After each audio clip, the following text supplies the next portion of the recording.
Hi everyone, it's Dutch Reefer here and welcome to a new episode of the Reef Life. In this video, I'm going to show you the progress of measuring my water parameters over the past year, since I set this tank up about a year ago. So before we get off to that, there are some small changes in the tank that I'd like to address before diving into the water parameters themselves. And that is that I got rid of a couple of big corals in the tank. So for starters, the big soft coral that was back here, that's gone now. There's a little bit left there, as you can see. It's we call it an organ pipe coral in Dutch. Not exactly sure what the exact name is. Then there's a big Montipora chalice that was right here, where there's the Stylophora right now.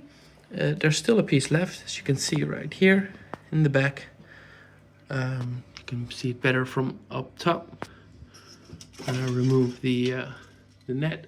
As you can see, there's still quite a piece left, but the big chalice part is gone. So I sold that to a fellow reefer that had actually gone through a quite decline in his tank, so he was happy that he could get some big pieces to get his tank back together. And there was the big Acropora that was right here on the sand. That's also been sold. So all in all, that gave me some space to move the entire tank around a bit. So what I did is I moved the main structure about 10-15 centimeters to the left. That means that right now the whole reef looks pretty centered and there's a lot more swimming space, especially on this side. As you can see, there was previously there was just a little bit of room, and also on this side there's plenty of room for the fish to swim, as you can see. So those are the changes that I wanted to address before diving into water testing. So I have been water testing since the very start of this reefing hobby. And of course, in the past 10 years, that's how long I've been reefing, there's been some developments in that area as well. Automatic testing as well, which I haven't dived into myself yet. I think it's a bit too expensive on my part still to have an automatic tester.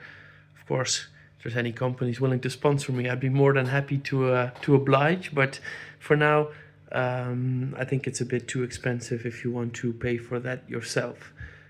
So that's just a personal preference. I know there's people gladly spending a couple of €1,000 to get everything in check, but for me, I'd like to keep it as a hobby that I can afford. So there's a couple of testers that I'm using to measure my water parameters. There's a couple of HANA testers that I'm using, as you can see right here, and HANA instruments.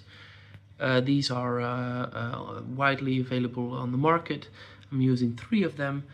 So for my alkalinity, that one, for phosphates, and for nitrates.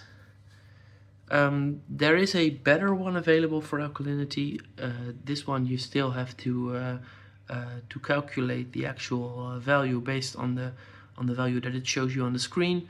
But I got this one and I haven't felt like it needed to upgrade it, since it measures in the same way. It just shows the value differently. You have to multiply it by 0.056 and then you get the actual value that you want to measure. The other ones are pretty accurate as well. So there's the ultra low resolution phosphate calculator that works very well, and the high resolution nitrate meter. So these are very nice tools to use. To measure my salinity in the tank, I use a standard portable refractometer. As you can see right here, they all look quite the same. You put a bit of water on this end, you look through this end, and adjust it every now and then. To adjust it, to get it back to the right values, I'm using this test fluid that's 35 ppm. It's very easy to adjust it with this fluid. So that's a tip if you're using one of these refractometers, annual or analog devices, then it's good to adjust it every now and then. And for my magnesium and calcium, I'm using a manual test set that you can see right here. Just using the drops and the tables to see what the parameters are. And these are pretty cheap. I think they are about between 9 and 12 euros or dollars, depending on where you live, for 25 to 50 tests. So these are very affordable. These HANA Instruments devices are a bit more expensive. I think they're around 100 euros if you buy them new, maybe a bit more expensive now. And you have to buy test fluid or test powder for every 25 tests that you do. The upside is that it has a digital screen on it, so it's very accurate. And you don't have to wait for colors of fluid to change to actually determine what the product parameters are. So other than the method, I'm sure you're curious about the actual values that my tank has gone through. I always record them manually using a pen and paper, but I did put them into a spreadsheet for you guys to make a table and a graph out of them as well. That way I can easily explain how the values have changed over time. To be clear up front, I'm measuring my water parameters every month, so not too often. I know people that do it every week as a weekly routine. I know that's ultimately the better choice, but it's also a matter of time. I think it takes a good hour about an hour to measure everything. I don't want to spend an hour every week. So yeah, it's a choice. I think one time a month is enough. Of course, you have to keep an eye on your tank. You can easily spot if something is off, if your corals are behaving in a weird way, if suddenly they don't show polyps anymore, or if they start to show decay, then it's always good to do an extra measurement if you're doing infrequent testing like me.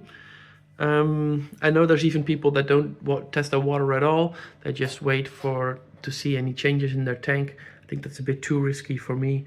I don't like to be surprised by big swings in water parameters. So let's dive into it. So I've put that into a table. Let's go through it one by one. Let's start off with the alkalinity. As you can see, the alkalinity is somewhere between 8 and 10 in my tank. Since starting off last year in March, at first it declined a bit, then I started adding more, and ultimately it's somewhere around the 9 value. That's where I like to keep it. I don't mind if it goes a bit lower, but I don't like it to go above 10. Also, I like to keep it above 7. So somewhere between 7 and 10 is fine for me. And right now it's around 9. For calcium, there has been a bit of a bigger swing, as you can see. It started off around 350, which was pretty low already. Then it got even lower. There weren't a lot of corals in my tank between March and August, so I didn't mind too much. But I did start adding more in the second half of the year, because I wanted to be around between 400 and 500. And right now it's a bit on the high side. So I have been decreasing it since December, since it was a bit too high. I could see my corals hurting because of it. So I tried to bring it down to about 450 by dosing less. Then magnesium has been a bit of a challenge in this tank. I always liked my tank to have quite a high magnesium value, between 1600 and 1800 in my previous tanks. I think for me, that's one of the reasons why it did pretty well. But somehow this tank is pretty magnesium hungry. So that's the thing I'm adding most. And still, as you can see, in the first year I had quite the struggle to bring it up to 1400.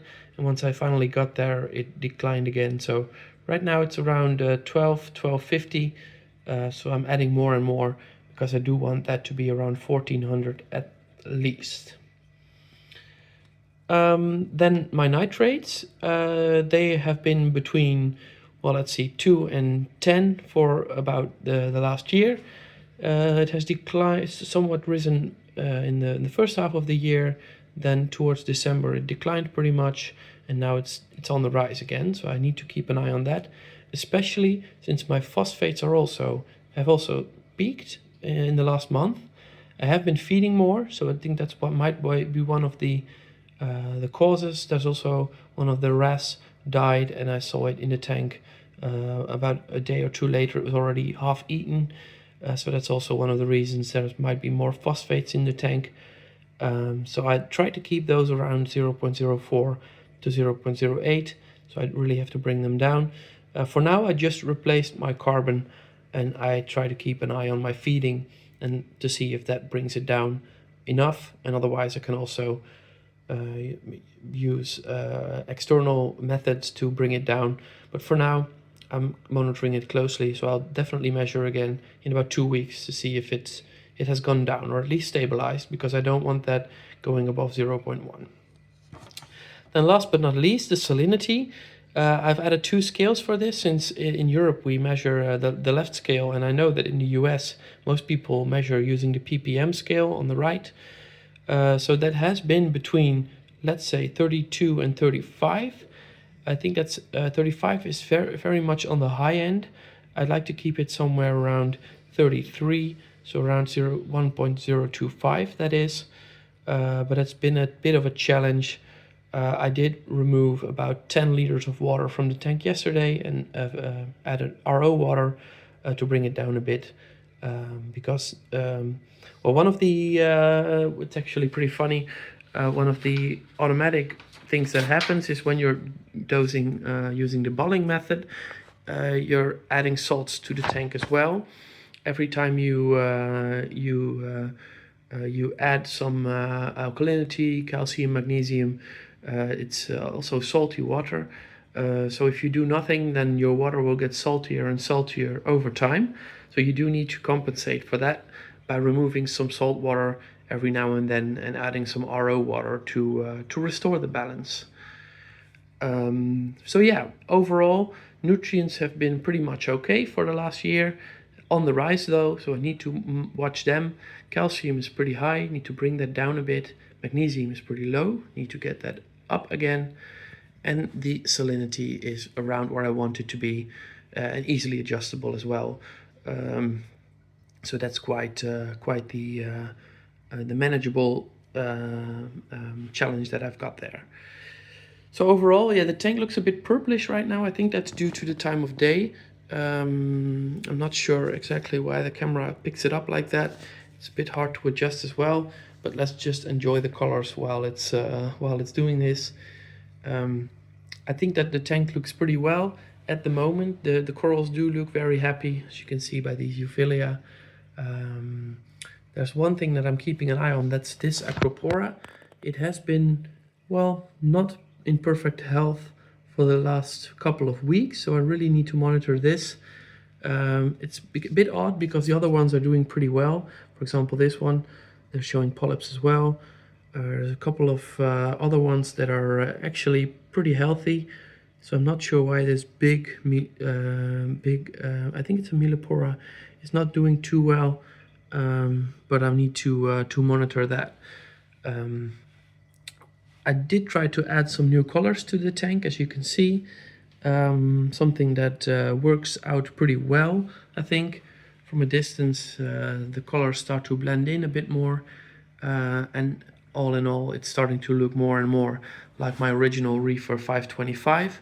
That was still one of my best tanks that I ever had. Well, I think about 8 years ago, 7 years ago. So that's it. I hope you, it was quite a long video. I hope you enjoyed this. It was a bit more in depth. I hope that didn't bore you. I did try to compensate that with some coral shots at the end. If there's some other content that you would like to see in the future, please feel free to comment or reach out. I'm always open to constructive criticism. And for now, thank you again for watching, and I'll see you in the next one. Bye bye.